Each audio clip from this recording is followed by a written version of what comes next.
Hi, my name is Monica and I'm a volunteer with Childline for the past 3 years.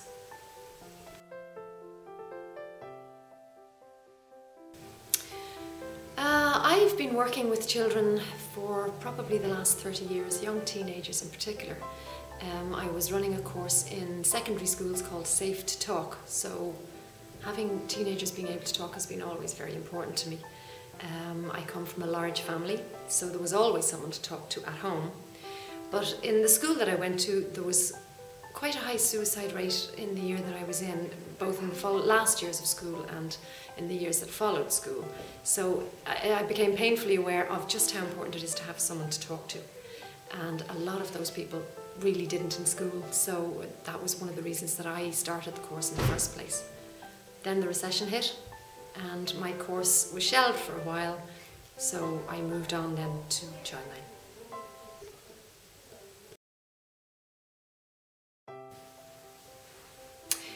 Well, I wouldn't specifically talk about any call because it is a very confidential line. However, there are a certain type of calls which would move me more than others maybe. The great ones are where children feel safe enough to disclose things, or if they feel safe to tell us things that maybe they've never told a living soul in their lives. That's great because we can listen and we can believe them. That's a big thing with them. The kids like to know that we've heard them. We repeat back what they say to make sure we've heard them right, and we believe them. The hardest calls for me are the ones where there's total silence at the other end of the line, where I said earlier that it takes a lot of courage for a child to ring, especially if they have something to say that they've never said before. And the silence at the end of a line, even though someone is there, you might hear a sniff or you might hear, you know someone is there. They're difficult calls. And all you can do is reassure at the end of the line and say, it's okay, we're still here. And the big thing is to tell kids whenever they're ready. We're there whenever they're ready. And until that time, we'll sit with them through the silence or the sobbing or whatever, or the anger. If they want to shout and roar at us, we'll sit with them through that. And when they're ready to talk to us, then we'll sit with them and listen to whatever they have to say.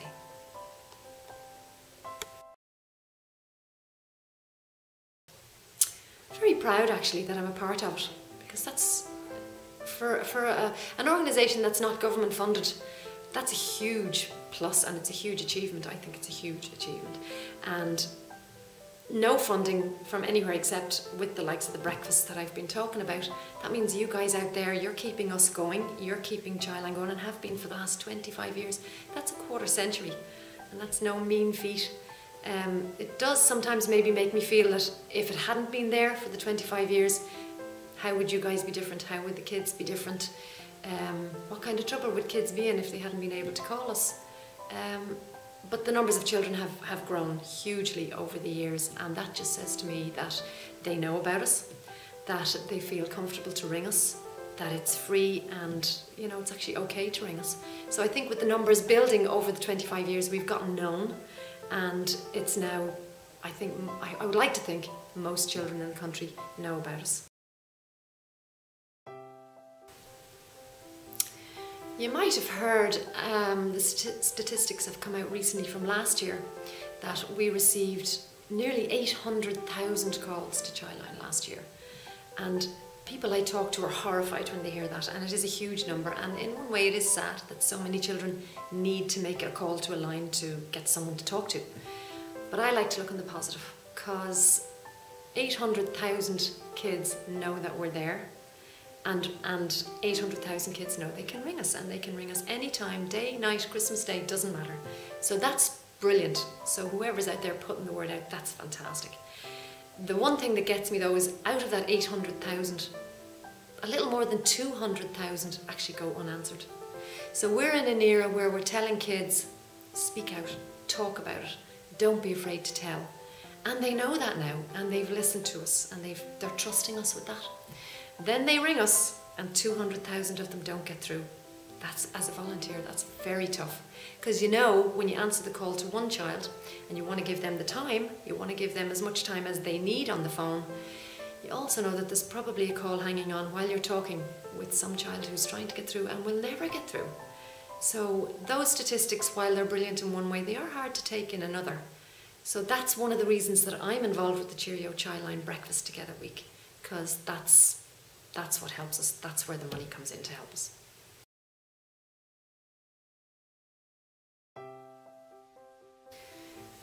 Well, first of all, one person even on their own, €5 will get one call answered. So that's one extra call that will be answered rather than have a child hang on. So that's just one person. If you multiply that and you have one person throw a breakfast, invite a few of their friends, even 5 people, that's 5 times that much. I wasn't sure how it would work. I threw a breakfast myself last year, and I'm a bit of a social person, so I invited a few people, and they invited a few people, and we ended up probably with about 30 people in the house. I didn't have to throw a huge breakfast. In fact, I asked people to bring a few little bits and pieces here and there.